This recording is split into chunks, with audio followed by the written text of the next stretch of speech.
paredes pretas. Muito boa noite, muito boa noite. Vamos para mais um encontro de milhões.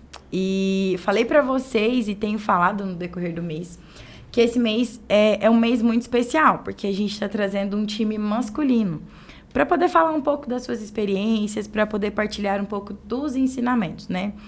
Não seria diferente. E o nosso convidado de hoje, só para começar, gente, mulherada que tá aí assistindo a gente, já pega aí, já compartilha com todas as suas amigas, porque esse podcast de hoje, eu tenho certeza que você vai amar ele e as suas amigas vão amar mais ainda. Então, nosso convidado de hoje, ele é um médico maravilhoso, inclusive é o meu médico, por isso que eu tenho autonomia para dizer que ele é um médico maravilhoso, um médico de milhões, né? Dr. Paulo, seja muito bem-vindo ao nosso podcast, que você seja, assim, muito bem recebido aqui. Quero te agradecer pela sua disponibilidade de, no meio de um dia super corrido, conseguir o encaixe para a gente poder bater um papo e dizer que é uma honra ter você aqui comigo nesse encontro de milhões. Bom, primeiramente, muito obrigado pela oportunidade, é um prazer estar aqui com você, Carmele. Eu tenho visto o seu trabalho e tenho ficado muito, muito admirado, estou gostando muito do seu... do que você tem feito, né, do podcast em si, muito informativo, acho que ajuda e traz muita coisa para o público em geral. E é um prazer para mim estar aqui, acho que fico muito feliz, muito satisfeito de poder participar aqui com você. Que bom. O nosso intuito, Paulo, é exatamente, eu vou chamar de Paulo, fica doutor Paulo. Paulo, assim, o nosso intuito final é geralmente levar conhecimento, tirar dúvida das pessoas que estão em casa. E o fritar dos ovos do meu podcast é que por trás de uma história, sempre existe uma história. Então, por trás do Dr. Paulo existe uma pessoa. Essa pessoa tem ensinamentos, essa pessoa tem dúvidas. E muita gente que está em casa, às vezes, tem inúmeras dúvidas que a gente pode sanar com uma simples conversa. Então, o intuito final do nosso podcast é basicamente isso. Contar para as pessoas que por trás de uma história, existe uma história. E muita gente não te conhece. Então, eu gostaria que você se apresentasse, dissesse, né, para nós quem é o Dr. Paulo, quem é o Paulo. Certo. Bom, meu nome é Paulo, né? Paulo Mendes, né, nas redes sociais, e eu sou daqui de Anápolis, nascido e criado aqui em Anápolis, meus pais, minha família toda aqui da cidade, e eu fiz minha formação inicial aqui, estudei nas escolas da cidade, colégio auxílio durante o ensino fundamental ali, depois estudei um tempo no colégio Delta, aqui também da cidade. Posteriormente, segundo grau, fui para Goiânia, passei um período lá também me preparando para o vestibular, né, na época, e fiz minha faculdade em Brasília. Passei os 6 anos, ao longo dos 6 anos de formação da medicina, lá em Brasília. Depois desse período da faculdade de medicina, voltei para Anápolis e servi nas Forças Armadas aqui na base aérea de Anápolis. Então, passei um ano aqui em 2008, se não me engano, como médico, como tenente aqui na base aérea de Anápolis.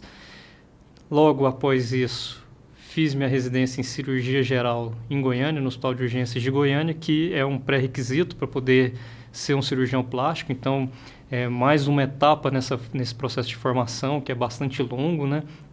Então, antes de fazer a especialidade em cirurgia plástica, a gente precisa fazer uma formação em cirurgia geral. E isso é uma regra? Isso é uma regra, isso faz parte do processo de formação. A residência a gente forma como médico, então faz uma residência em cirurgia geral, que é o pré-requisito, você tem que ter essa habilidade, e depois você tem inúmeras outras subespecialidades para escolher. No caso, por exemplo, meu pai é um cirurgião pediatra, seguiu esse caminho e se especializou como cirurgião pediatra. Então seu pai também é médico? Também é médico, então ali tem com certeza a maior parte da minha influência na área da medicina. E então, dentre essas diversas especialidades, eu optei por cirurgia plástica. Fiz minha formação lá no Rio de Janeiro. Então, passei um período no Rio de Janeiro, onde eu fiz a residência de cirurgia plástica. Em 2015, retornei para Anápolis, onde me estabeleci profissionalmente. Então, sigo até hoje aqui onde eu trabalho. Que isso, então você já foi e voltou. Vamos começar pelo começo.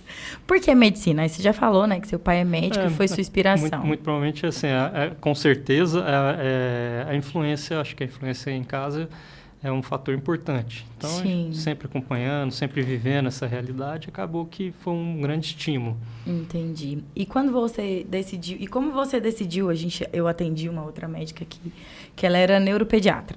E aí ela contou como que ela se descobriu nesse caminho, né? E você, como que você se descobriu nesse caminho de cirurgião? Cirurgião, a gente realmente, ao longo da faculdade de medicina, a gente passa por todas as áreas, né? Algumas se identifica mais, outras se identifica menos. A área da cirurgia é uma área muito dinâmica, é uma área que tem bastante ativa, te leva frequentemente a vários desafios e, novamente, estava sempre frequentando o pronto-socorro, né? A emergência de cirurgia geral, sempre também acompanhando ainda desde a época da formação os plantões junto com meu pai e acabei que fui interessando por essa área. Vi que era uma área que me atraía muito interesse. E, posteriormente, na cirurgia plástica, quando a gente está ao longo da residência de cirurgia geral, também os desafios da cirurgia plástica em si e é uma área que a gente consegue colocar muito da sua criatividade, a sua sensibilidade, um refinamento diferente. Então, isso aí me atraiu muito e é uma área que eu me sinto muito realizado até hoje. Eu imagino. Nossa, eu imagino, porque quando uma mulher entra para dentro de uma sala de cirurgia e ela sai... Eu falo isso porque aconteceu comigo, né? E a gente olha ali e olha que tá tudo machucado, a gente tá inchada, mas a gente já vê que é algo diferente. É uma sensação diferente.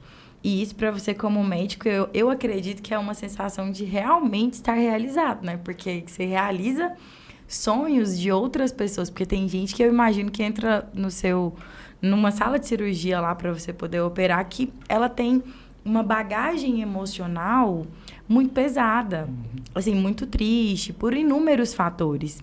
Por conta da sua própria história, por conta da sua... Posso dizer que a autoestima é muito ferida. E, de repente, ela sai da sua sala de cirurgia com uma autoestima totalmente realizada. Como você se sente, assim, como o realizador disso, né? Você falou tudo agora. Realmente, a cirurgia plástica, ela trabalha principalmente com a autoestima, né?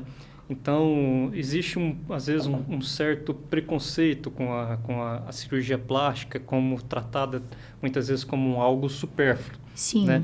Só que é uma visão, às vezes, muito superficial da profissão, da especialidade. A cirurgia plástica ela tem uma capacidade transformadora imensa. E, como você falou, o psicológico, a autoestima daquela pessoa que está buscando a cirurgia plástica, ela está abalada. Então, simplesmente rotular como uma cirurgia estética é algo, às vezes, muito superficial mesmo. Porque o que é estético para um pode não ser estético para outro. Sim. Então, aquela pessoa que está ali te procurando, ou seja,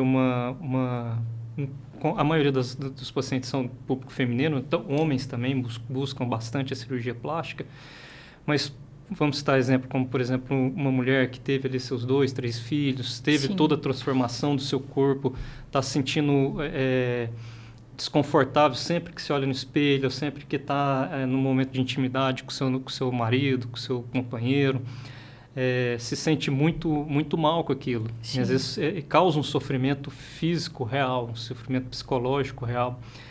E a cirurgia plástica tem a capacidade de resgatar isso. Sim. E isso citando, a princípio, as cirurgias em geral ditas como cirurgias plásticas estéticas, que causam essa transformação. Além disso, a cirurgia plástica tem uma área de atuação muito grande fora disso. A gente trabalha com todo o tratamento de pacientes vítimas de queimadura. Então, é uma área importante da cirurgia plástica, o tratamento de pacientes queimados, sequelas de feridas, sequelas de acidentes. Sim. Então, diversos tipos de deformidade, reconstruções pós-câncer. Então, é uma área de atuação importante, por exemplo, câncer de mama, Sim.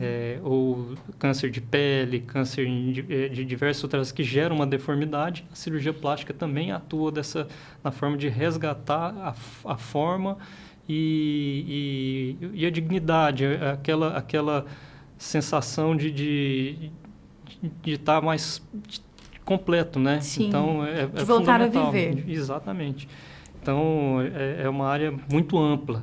E que causa um impacto muito grande na vida das pessoas. Então, isso eu posso falar assim com propriedade, porque eu fiz a cirurgia assim na emoção,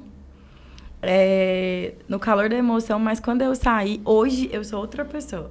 Eu posso ter inúmeros problemas, às vezes bate assim aquele time da autoestima, o seu rosto não tá legal, porque você engorda, querendo ou não, seu rosto fica inchado, mas quando você tá com alguém, ou quando você coloca uma roupa, enquanto mulher, você se sente bem, você se sente segura.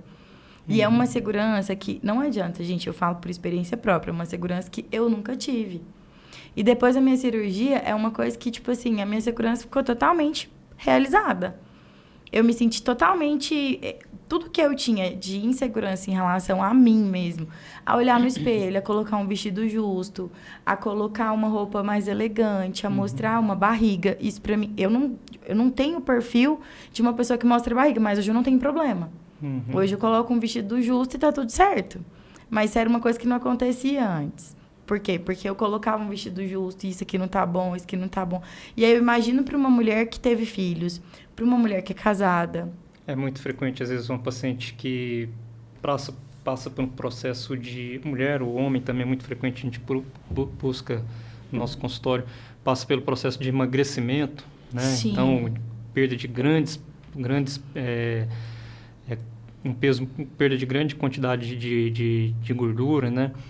E evolui com aquele processo de flacidez. Sim. Então, a gente vê a importância desse resgate e o tanto que isso contribui para a autoestima. E dali para frente é um facilitador, porque a própria pessoa vai ter um cuidado maior com sua vida depois. Então, vai buscar uma atividade física mais adequada, vai buscar uma alimentação mais adequada. É um estímulo, é um pontapé inicial, né? Sim. A cirurgia plástica, ela não atua isoladamente, ela não é um realizador de milagres puramente. Então, a paciente tem que estar empenhado em buscar também a melhora do seu corpo, né? Então, são uma série de fatores, mas muitas vezes a cirurgia plástica consegue dar esse pontapé inicial. Sim. Uma das coisas, Paulo, que me chamou muita atenção quando eu escolhi a fazer a cirurgia com você foi muito essa questão da sua transparência. Em você falar para mim assim, não, eu acho que isso aqui é necessário, isso aqui não é necessário. E isso é uma coisa que eu acho muito interessante, porque muita gente, principalmente a gente que tem uma imagem de cirurgia plástica como estética. Então, a gente acha que a gente vai fazer uma bochecha e vai ter um fio e vai ser igual ao filtro. A gente vai fazer um queixo, vai ficar igual ao filtro. Eu vou colocar o peito e vou ficar igual o filtro. Então, tipo assim, a gente tem um modelo de perfeição, e principalmente depois dessa era da internet, que ele é muito imaginária. Por quê? Porque a estrutura do meu corpo é uma, a estrutura da minha mãe é outra. Então, assim, eu chego pro médico e falo assim, não, mas eu quero ficar igual a ela. Igual eu lembro que eu cheguei no consultório e eu queria uma prótese de um jeito lá, e você falou assim, não dá, isso que é impossível. E assim, enquanto outros profissionais não falariam isso. Então, assim, eu senti segurança nessa decisão de falar, isso aqui não se faz. Isso aqui eu não vou fazer. Porque você já sabe que você vai falar pra mim, não, eu vou fazer, só que não tem como ser feito, porque a estrutura do meu corpo não comporta. E aí muda de você chegar lá, e aí o paciente sai e não realizou aquilo que ela esperava. Então, eu já saí do centro cirúrgico sabendo todos os contras da minha cirurgia. Os potenciais, os limites que a gente pode chegar. Inclusive, gente, ele não quis limpar o meu braço. Eu não te perdoo por isso, mas ele disse que não, que eu precisava treinar, tá vendo? Então, isso aí é fundamental. A cirurgia plástica, como qualquer outra área da medicina, ela é uma ferramenta, né, para poder atingir um tratamento, né, para a gente conseguir melhorar alguma situação que o paciente está buscando. E, assim, como em qualquer área da medicina, existem os limites que a gente pode atingir. Então, isso aí tem que ser mostrado para o paciente de forma muito clara.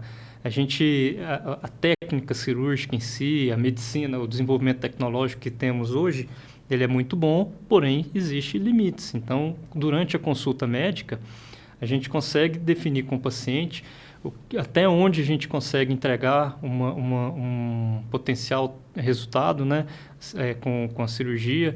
É importante falar isso, que a cirurgia plástica, como também qualquer outra área da medicina, ela usa ferramentas, usa a técnica cirúrgica que a gente tem para buscar aquele resultado, mas ela depende também de vários fatores que interferem naquele resultado final, vários fatores inerentes ao próprio paciente e a biologia de cada paciente, fatores intrínsecos.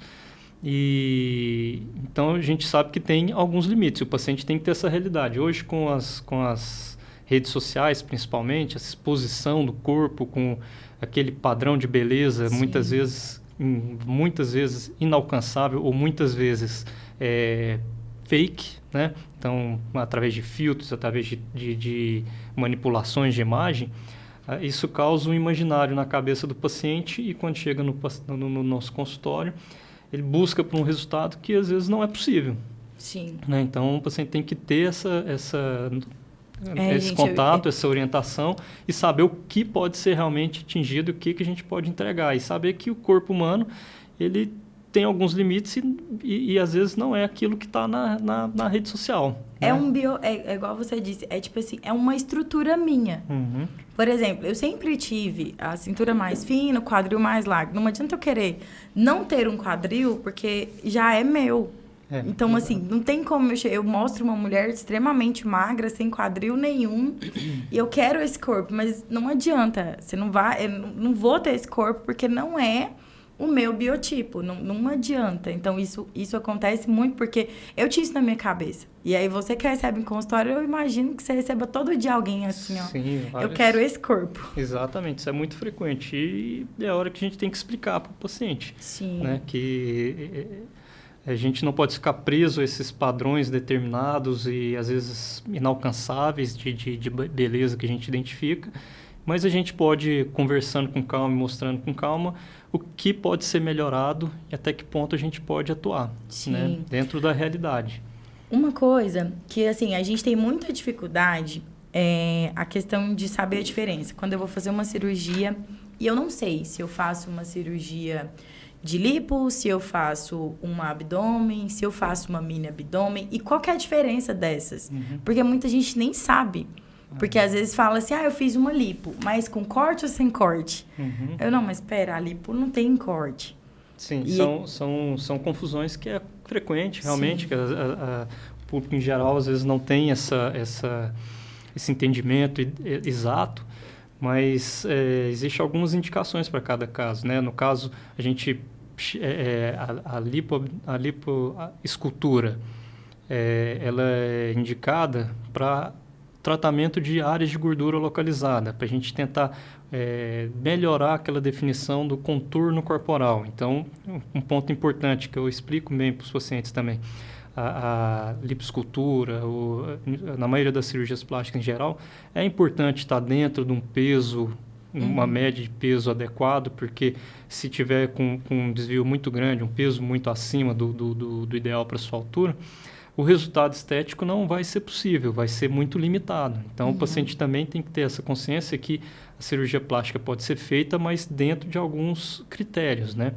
A lipoescultura, por exemplo, ela não tem uma função de emagrecer o paciente, né? Tem a função de modelar o corpo, melhorar o contorno corporal, retirando gorduras dentro de um limite de segurança, para a cirurgia ser o mais segura possível, né? Então, existe um volume que a gente pode lipoaspirar, então existe uma margem de segurança e ela não tem a função de emagrecer o paciente. E essa margem de segurança que tem é por quê? Porque tem gorduras?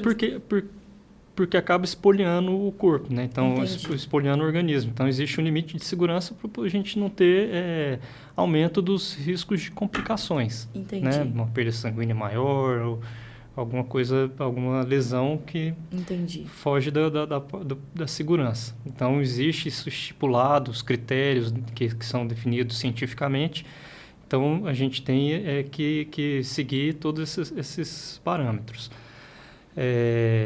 Então, para poder fazer a lipoescultura, o paciente tem que estar, de preferência, mais próximo possível do seu peso ideal. Né, pra gente Porque ter é mais bom uma questão de ajuste. Isso. Então, a lipoescultura, inclusive, pode gerar um certo grau de flacidez. Existem várias tecnologias que melhoram esse tratamento da flacidez pós-procedimento de lipoaspiração, mas dentro de um limite. E aí, se o grau de flacidez for maior, principalmente flacidez abdominal, aí a gente parte para a abdominoplastia. Então, são situações diferentes para tratar coisas diferentes. A lipoaspiração, a gente trata gordura localizada, e a abdominoplastia, ou mini-abdômen, dependendo do grau de flacidez, é para tratar aquela flacidez de pele que tem no abdômen. Ou mesmo, também, junto com a abdominoplastia, além da flacidez de pele, a gente trata aquela musculatura que está... a diástase dos músculos que ocorre após, por exemplo, pacientes com obesidade, tinham um grau importante de obesidade, ou principalmente pós-gestação. Com a gravidez, o músculo se separa e, às vezes, ele não consegue voltar para o lugar e fica com aquela barriguinha projetada. Então, isso gera muito desconforto na roupa, na aparência, o paciente se sente muito desconfortável. Então, a abdominoplastia também atua tratando essa flacidez abdominal, a diástase. Para poder fechar. E associado a isso, a retirada do excesso de pele. Eu estava olhando que agora tem como as pessoas podem procurar médico e eu não sei se é verdadeiro, mas tem pacientes que fazem agora a cirurgia plástica pelo SUS por conta de diástase. Então, assim, em relação ao SUS, o SUS oferece cirurgia plástica das mais diversas cirurgias. Existe isso como um tratamento médico, como qualquer outro tratamento médico. Elas são realizadas principalmente em unidades de serviço de residência médica, né? Que é onde está tendo o processo de formação do residente. Sim. Então, ali naquele ambiente, pode ser feita a cirurgia plástica pelo SUS. Entendi. Né? Mas existem alguns critérios maiores, né, para poder ter existe uma triagem mais rigorosa, né, para poder entrar nesse processo de tratamento pela via SUS, né? E então o paciente tem que ser avaliado numa unidade pública de saúde para ver se ele tem esses critérios que podem ser tratados na unidade pública de saúde, Entendi. né? No serviço de residência médica. Você acredita, Paulo, que no futuro bem próximo, os planos de saúde vão aderir às cirurgias plásticas por questões psicológicas? Eu acho que já tinha que ter aderido, né? Mas... Então, existe uma série de cirurgias que tem cobertura pelos planos de saúde. Mas eu não sei qual que seria essa evolução ainda, né? Então, Entendi. Existe uma certa limitação até por questões de custos em geral. Sim, realmente porque é um custo bem alto.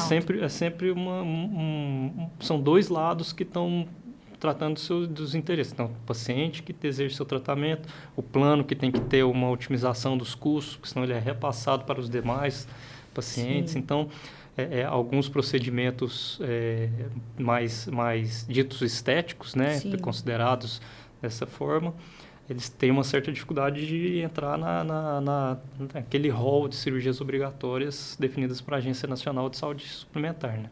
Então, hoje em dia ainda está mais limitado a principalmente cirurgias reparadoras.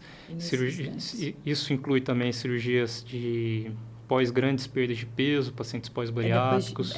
Então, isso aí também tem uma série de cirurgias que são incluídas. E, assim, pegando o gancho dessa abdômen e dessa questão de cirurgia, e a pessoa que faz abdominoplastia, que é aquela do corte, e quer engravidar ou engravida depois?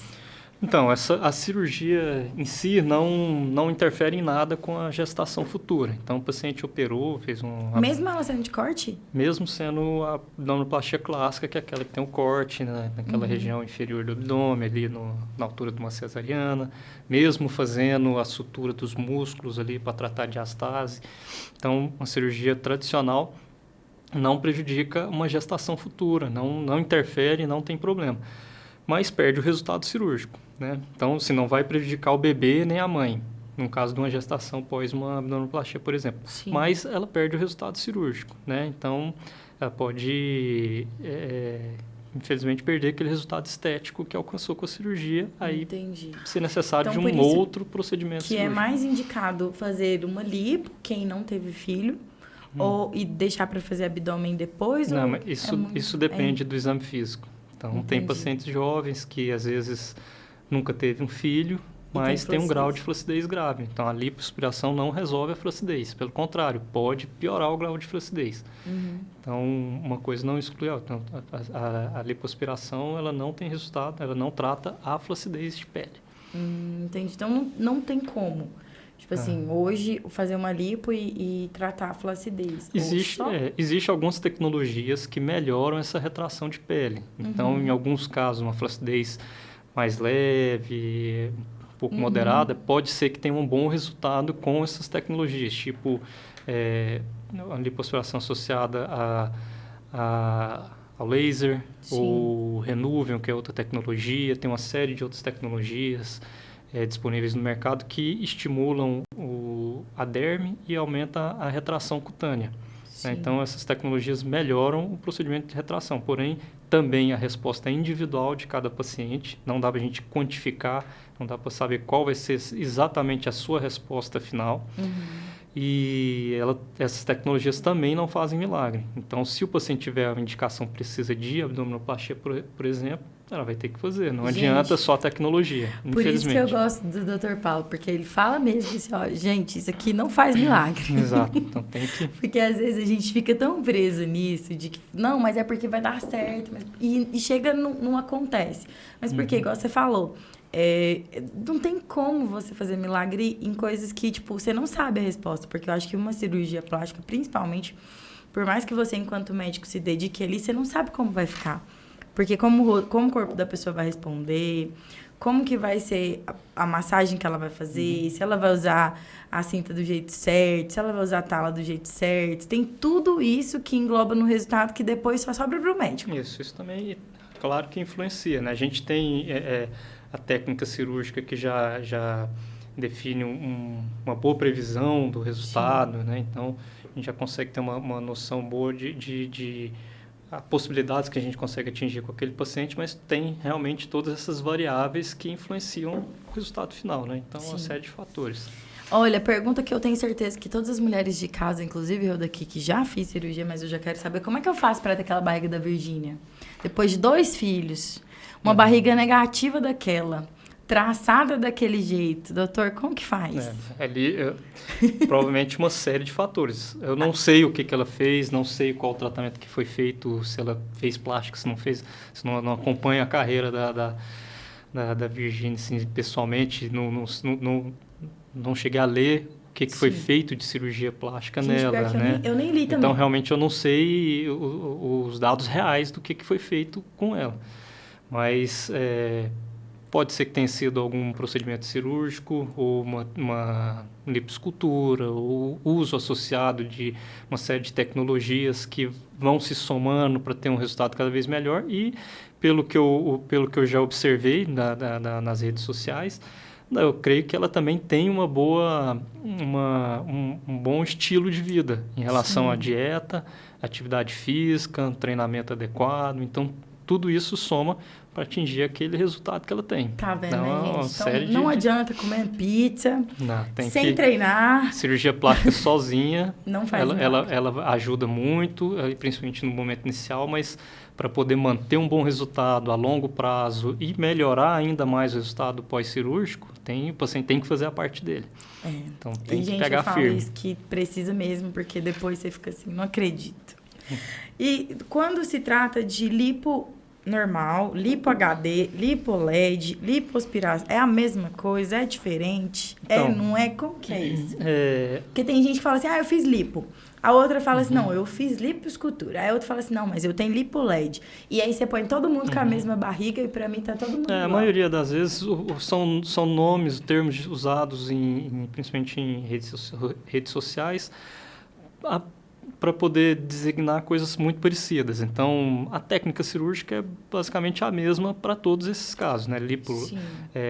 Lipoaspiração ou lipoescultura, é um termo, só a variação do termo para o mesmo procedimento, que é lipoaspirar. Muitas vezes a gente usa lipoescultura como o ato de fazer a lipoaspiração associado à lipoenxertia, então a gente tira a gordura de algumas áreas, enxerta em outras, por exemplo, no glúteo. Sim. Então, esse tratamento associado de lipoaspiração, mais lipoenxertia, a gente acaba definindo como lipoescultura, mas tecnicamente elas são muito semelhantes.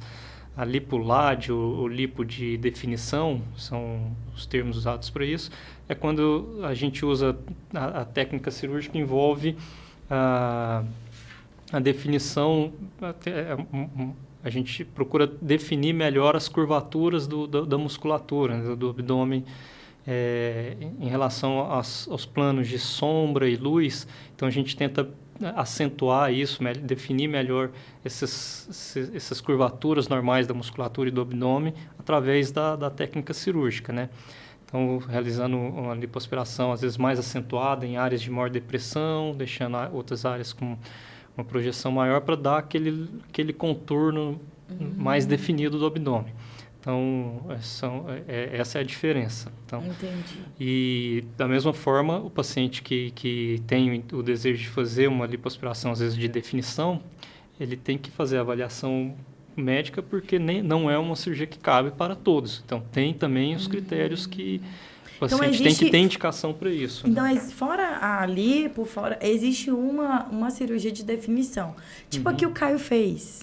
Teve um cara que era Big Brother aqui de Anápolis, o Caio Fiune, e ele postou, eu só vi quando ele fez, mas eu não acompanhei a trajetória dele. Não sei o que foi feito.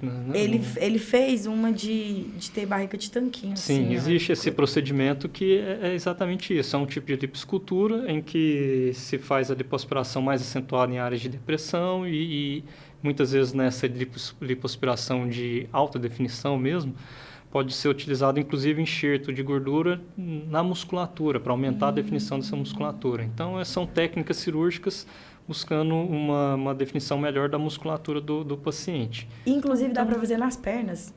Aquela definição de perna bonitinha? Alguns pacientes, sim, é possível. A gente já pode marcar uma consulta, doutor? A lipoaspiração de alta definição mesmo, com definição maior de musculatura e tudo, não é algo que eu faço no meu consultório. Eu gosto de fazer aquela lipoaspiração que eu chamo de média definição, mais suave, mais natural. Mais harmônica, exato. Entendi. Se você quiser uma barriga de tanquinho, você vai treinar, porque senão depois você tem que voltar. É muito interessante porque a gente vê muita coisa, igual eu te falei. A gente vê muita coisa na internet. A gente olha lá, igual eu não sei o que o Caio fez. Eu vi que ele fez. Eu olho lá a barriga da Virgínia. Não, é essa barriga que eu quero pra mim. Então, esse consumo da internet é uma coisa muito, muito séria. Uma outra pergunta, que é uma curiosidade também, que eu imagino que é de todo mundo, inclusive, por eu usar a prótese, eu tenho muita gente que tem prótese do meu time de mulheres, e a gente fica assim, às vezes eu tenho uma prótese de 300 ml, e aí a minha amiga tem uma prótese de 400 ml, parece que o peito dela é muito menor que o meu. Exato. E aí as pessoas ficam assim, nossa, mas parece que você tem mais peito que eu. E a gente fica naquela discussão, que uma tem mais peito que a outra. Por que é tão diferente assim? É muito frequente isso mesmo no consultório. A paciente já chega com um tamanho pré-determinado porque a amiga fez e ficou daquele jeito. Então, não tem jeito de transferir o que foi feito em um paciente para o outro, porque são vários fatores que influenciam no tamanho final, no resultado final, na definição do colo. Então, nem sempre é possível dar aquele mesmo colo igual que foi feito numa paciente para outra, porque existe várias coisas que vão determinar. Além do tamanho da prótese, tem o tamanho da paciente, o tronco, a largura, o peso corporal, a quantidade de glândula que está cobrindo essa prótese. Então, isso se soma ao volume final, né? Então, 350 numa paciente que não tem nada de mama, por exemplo, mais magra, fica de um tamanho. Outra paciente que já tem uma certa quantidade de glândula mamária ou já tem uma certa quantidade de tecido gorduroso, ela vai ser de outro tamanho. Então, não tem como se transpor de uma paciente para outra por essas questões anatômicas de cada uma. De tempo, entendi. E a questão de quem tira pele e não coloca prótese? Eu tenho uma amiga que ela fez há muitos anos e, assim, é muito bonitinho e parece que ela tem prótese, mas ela não tem. Então, existem essas outras técnicas cirúrgicas. Na cirurgia de mama, especificamente, existem algumas possibilidades. Paciente que tem uma glândula mamária pequena, se sente desconfortável com volume, não sente bem, às vezes por causa de uma roupa, ou colo um pouco definido. Nesse caso, que não há flacidez de pele, a cirurgia indicada chama mamoplastia de aumento, que é só a colocação do implante mamário. Né? Que é aquele cortezinho. Isso, faz um cortezinho na região do sulco mamário, ou mesmo próximo da areola, é só a inclusão do implante. Mas pacientes que têm flacidez mamária, então, nesses casos, o médico avalia e determina se é necessário um ajuste de pele. Então, é aquela ressecção de pele que a gente explica, que a gente fala. Aí, nesse caso, é uma cirurgia um pouco mais complexa, uma cirurgia maior. A cicatriz também é uma cicatriz maior, que é aquela em volta da areola, desce na vertical da mama e embaixo no sulco mamário, né? Então, essa é a mastopexia. Ela pode ser feita com prótese ou sem prótese, dependendo das características da anatomia do paciente. Então, o paciente que tem glândula mamária, tem uma certa quantidade de glândula mamária e tem condições, essa cirurgia pode ser feita sem a necessidade do implante mamário, tendo bons resultados.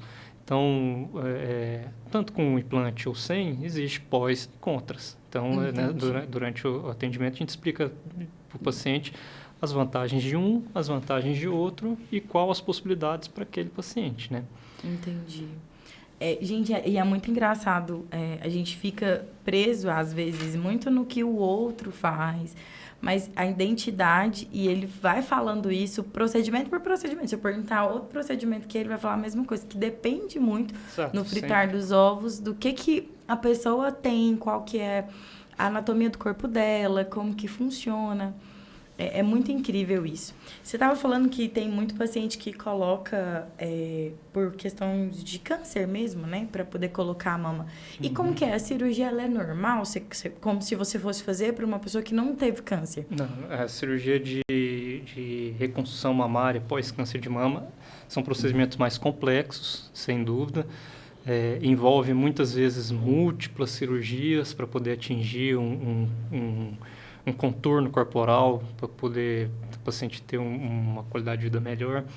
Então, ela algumas técnicas são semelhantes à que a gente usa no paciente de cirurgia plástica estética, mas existe uma série de outras técnicas para o paciente pós câncer de mama, né, para reconstrução mamária. Então, desde expansor tecidual, que é um tipo de um balão que a gente põe para ir e vai insuflando esse expansor para conseguir ganho de pele, né? Porque às vezes teve que fazer uma mastectomia, que é a retirada da glândula mamária. Então a gente precisa esticar criar um espaço para poder reconstruir. Então é uma técnica cirúrgica. A gente às vezes precisa fazer o que chama de retalhos musculares, um músculo cutâneo que a gente transfere de uma parte do corpo para outra para poder ajudar na reconstrução mamária. Então, existe uma série de procedimentos que são realmente um pouco mais complexos e mais elaborados. O normal, entendi. E essa onda, eu falo que é uma onda porque eu conheci muita gente que coloca, mas eu conheço muita gente que está tirando também, que está optando. Não sei se é por questão de moda, se é por questão de saúde, porque tem pessoas que têm rejeição à prótese e tem pessoas que colocam, não conseguem se adaptar e optam por tirar. E como que fica depois essas pessoas? Assim? Existe realmente, tem uma certa onda aí, Você tem atendido muitas pessoas tirando? Mais ou menos. Aumentou a busca pela retirada do implante, não é algo assim, muito fora da curva, mas aumentou essa busca. Existe essa disseminação em redes sociais também. Uma perguntinha, antes de você concluir esse. Isso aconteceu depois do Covid? Você sentiu isso ou já estava antes? depois do Covid teve aumento talvez maior. um pouco de aumento, mas já tinha há um tempinho atrás. Uma procura. Talvez últimos, não muito, mas próximo da época de uns 3, 4 anos. Entendi. Tem tido essa procura, mas alguns, principalmente em redes sociais, associando uma certa divulgação, associando alguns sintomas ou algumas questões ao implante mamário. Sim. Então, realmente, o paciente tem que, se tiver na dúvida, tem que procurar o cirurgião plástico, ou mesmo mastologista, e avaliar se o caso dele tem relação com o implante mamário, porque muitas vezes essas, que é o que chamam aí, às vezes, doença do silicone... Sim, que dão nomes que não são.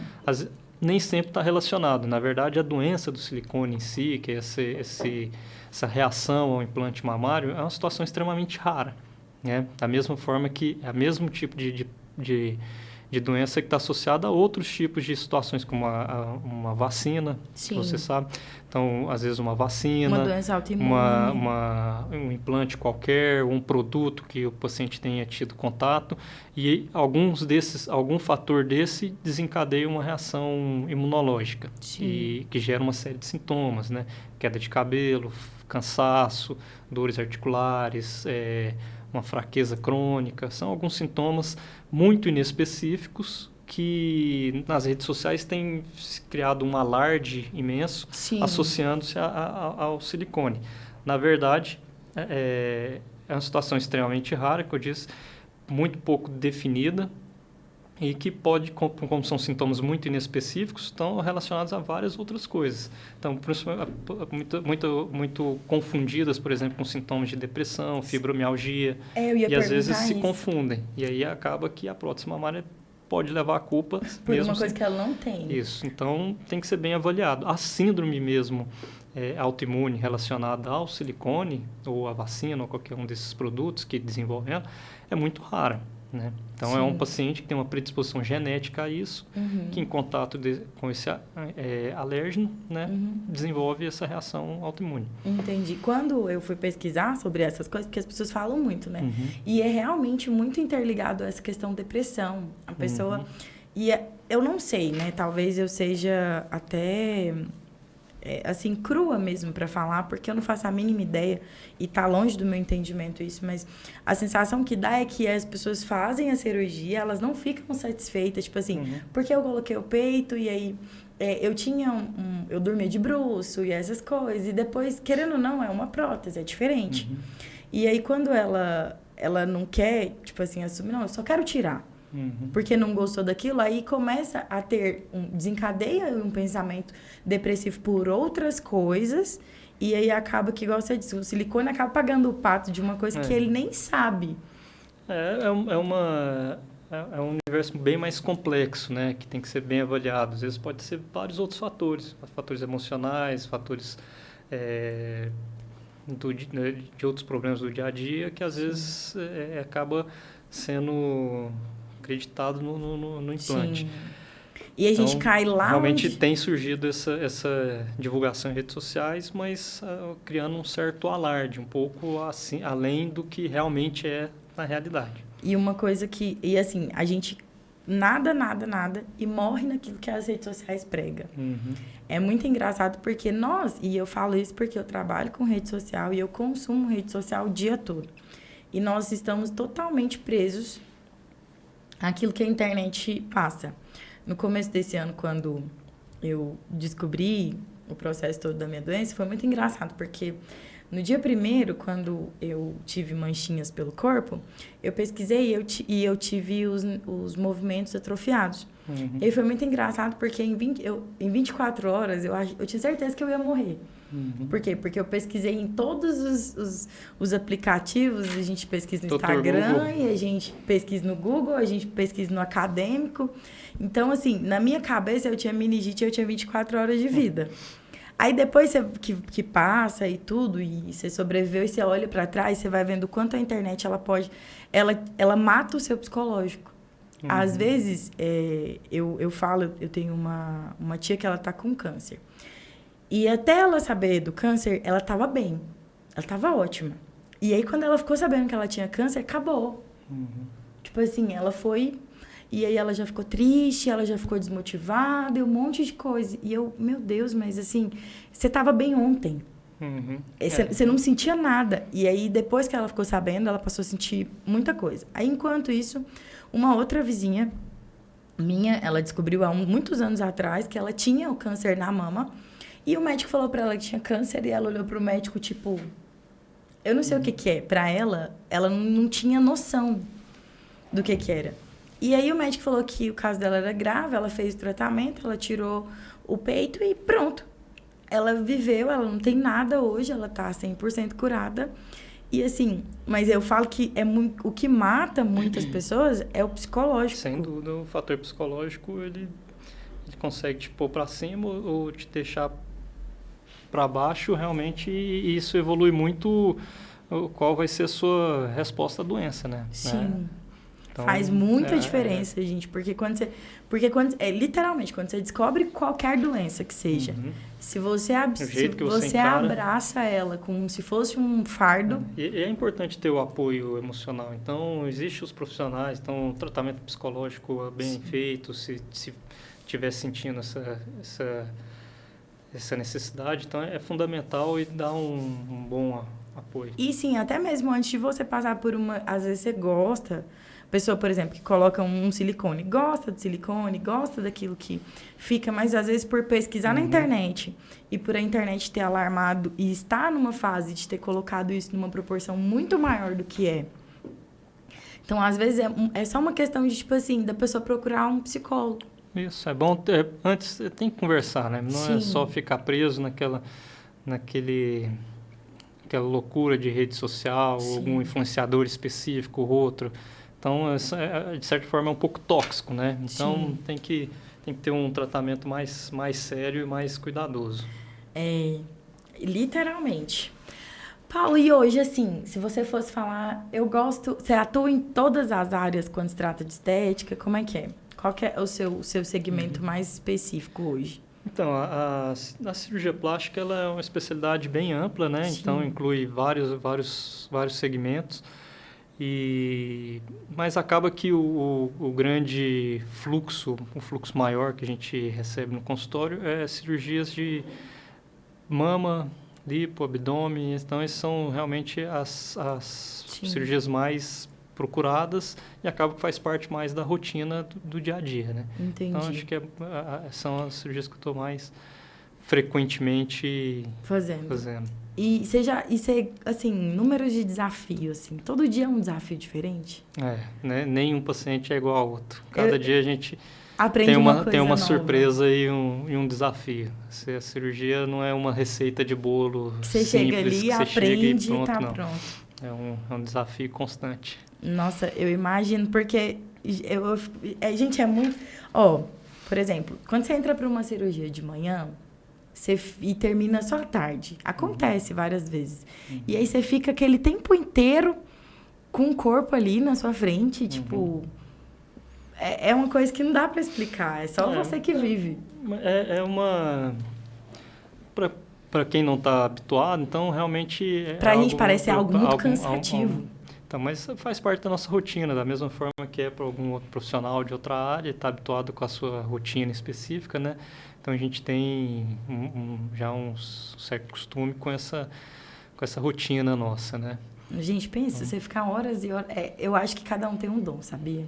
Sem dúvida, graças a Deus, cada um tem um dom e todo Isso mundo... é verdade, todo mundo ajuda todo mundo. Ajuda todo mundo tem sua importância fundamental, então... Isso é verdade. E, Paulo, hoje, se você olhar, assim, para você, para a sua história, a gente fala muito aqui no podcast sobre propósito. Não parece, mas nosso tempo já está chegando ao fim, quase.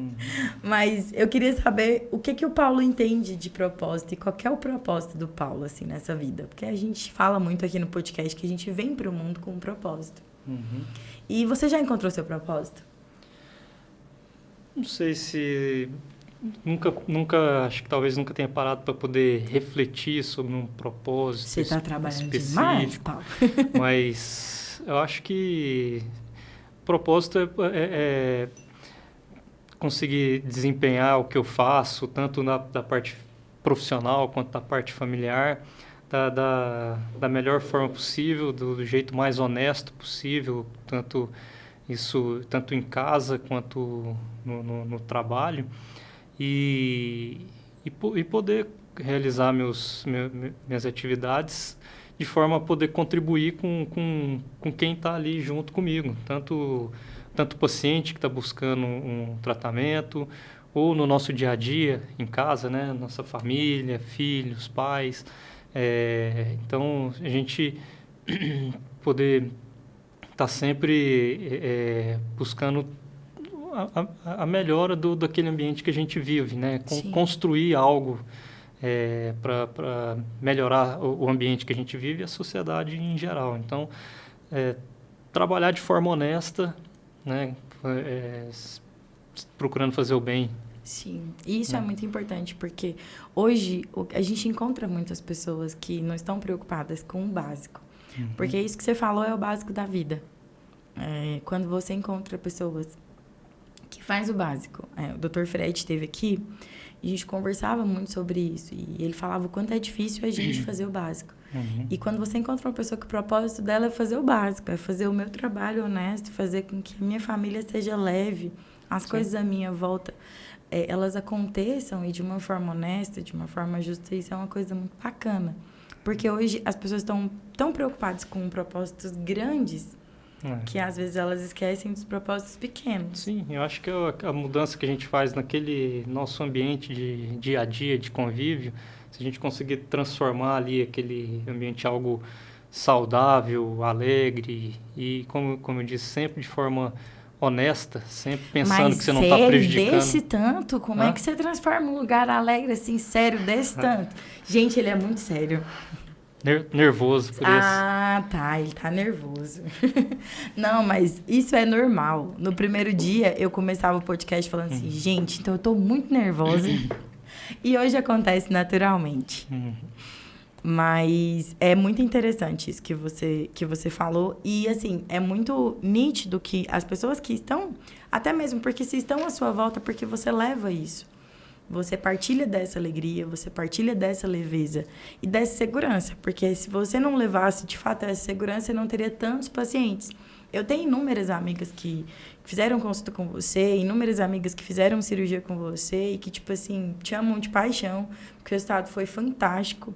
Então, assim, acredito muito, não te conheço enquanto pessoa, te conheço só pelas redes sociais, mas te conheço enquanto profissional e, assim, admiro muito o seu trabalho, não tenho problema nenhum em indicar, pessoas perguntam, às vezes, fala, e, assim, como eu te disse no começo, o trabalho que você fez na minha vida foi, eu entrei uma pessoa e saí outra. Passei por outros inúmeros problemas, engordei, aconteceu 1000 coisas, mas eu sempre consigo olhar para trás e não olhar com o mesmo olho antes. Então, o trabalho que você faz é fundamental. E essa mudança que faz o trabalho ser tão gratificante. Né? Então, saber que a gente pode contribuir para poder trazer esse sentimento de melhora, né? Sim. De conforto. E, assim, isso que você disse, olha, continue seguindo esse caminho, porque você transforma muitas vidas. E, assim, você não imagina... Enquanto médico, eu posso te falar isso com propriedade mesmo. Você não imagina, enquanto médico, por mais que o paciente te fale, a gente não consegue pôr para fora o que de fato a gente sente. Porque é uma coisa de uma proporção tão grande, tão gratificante, que a gente nem consegue explicar. Paulo, nosso tempo... Aí, quando eu falo pro pessoal, né, que o nosso podcast vai começar, o pessoal fica assim, nossa, Carmele, mas eu nem tenho assunto para conversar. E quando a gente vai conversando, é uma coisa super leve. Eu tento... Nem ver o tempo passar, né? Sim, a gente nem percebe. E eu tento deixar o convidado, eu sempre falo, o pessoal pergunta, a gente vai falar sobre o quê? Eu falo, não, a gente vai falar sobre nada. Lá a conversa vai acontecer e Deus vai conduzir para que seja feito o que a pessoa que está ouvindo, ela precisa saber. Porque o meu propósito de vida é alcançar um coração por dia. E com roteiro eu não consigo alcançar nada, porque sempre é um jogo de perguntas e respostas. E aqui não, aqui eu vou perguntando, eu vou deixando a pessoa o mais à vontade que ela conseguir, porque eu tenho inúmeras pessoas que nunca foram no podcast, que não gostam de câmera, que não gostam de filmagem. Gente, ele não gosta de filmagem. Que não gosta, que não se sente bem. Não é nem que não gosta, é porque não se sente bem. Não tem o hábito, conforto. Não tem o né? hábito. Então, acaba que a pessoa fica um pouco presa. Foge daquela zona de conforto, nossa. Sim, e tudo aquilo que foge daquilo que a gente já está habituado se torna um pouco desconfortável. Então, assim, mais uma vez eu quero te agradecer por você ter aceitado o convite. E eu queria que você deixasse para nós, quem está ouvindo, se hoje você pudesse deixar um outdoor com uma mensagem do Paulo, que mensagem você deixaria? Um outdoor com a mensagem minha? Isso, o Dr. Paulo Mendes precisa deixar um outdoor para o mundo. E você precisa deixar uma mensagem. Quando você pensa, vou pegar meu quadro de milhões para você poder assinar. Não sei, acho que é o que eu costumo falar muito, às vezes até lá em casa, assim, quando a gente... São tantas dificuldades, tantos problemas no dia a dia que tentar não se preocupar demais com aquele momento atual, que vai melhorar.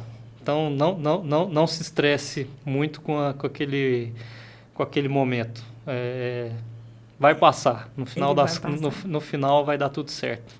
Que isso, sempre hein? dá certo. Tem uma frase que ela fala, né? Se não deu certo ainda, é porque... Vai dar certo. Vai dar certo. Fique tranquilo. É sempre assim. Essa tranquilidade que você tem, Paulo, é muito importante. E eu acredito que isso traz segurança para muita gente, diante até mesmo com que você trabalha, né?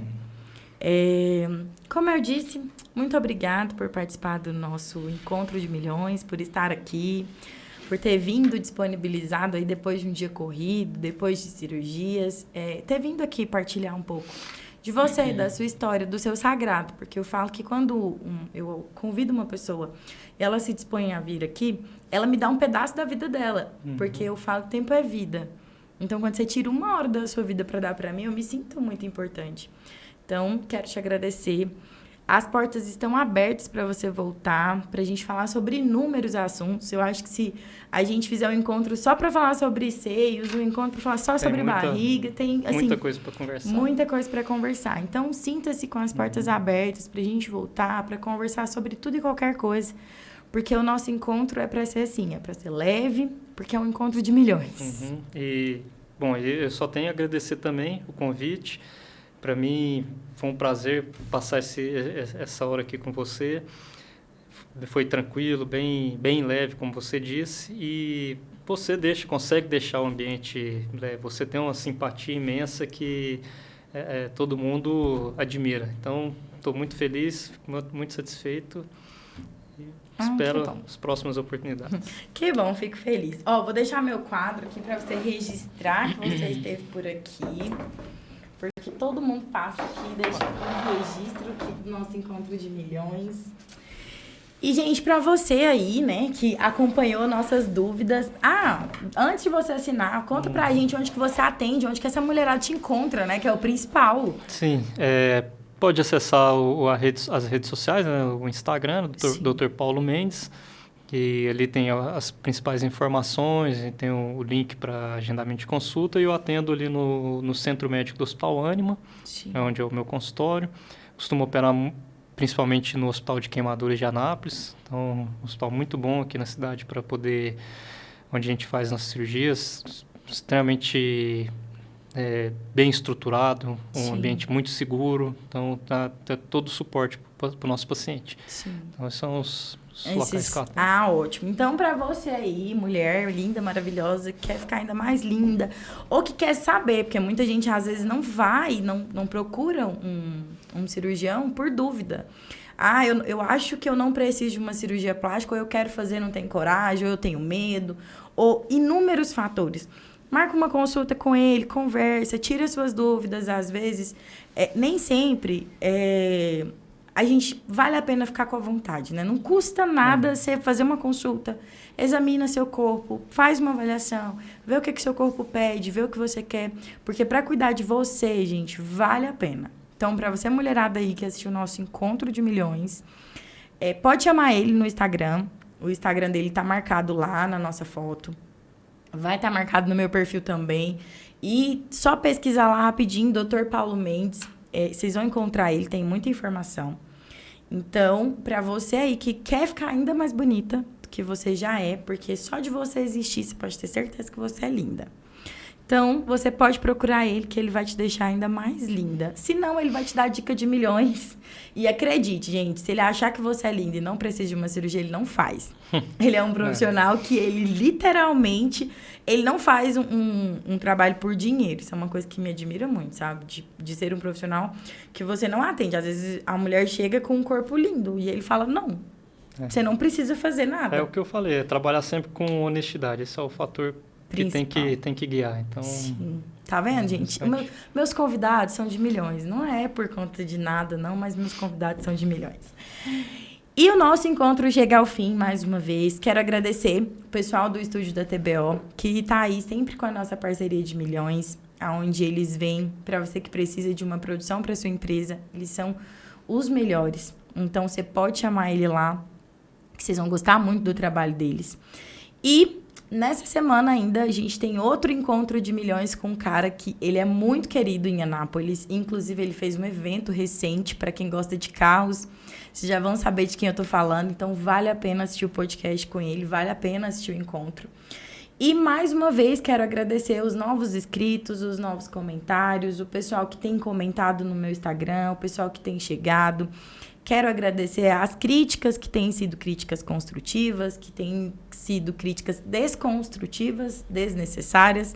Mas é sempre bom, a gente sempre recebe de coração aberto, porque o nosso foco aqui é sempre contar para todo mundo que por trás de uma história, existe uma história.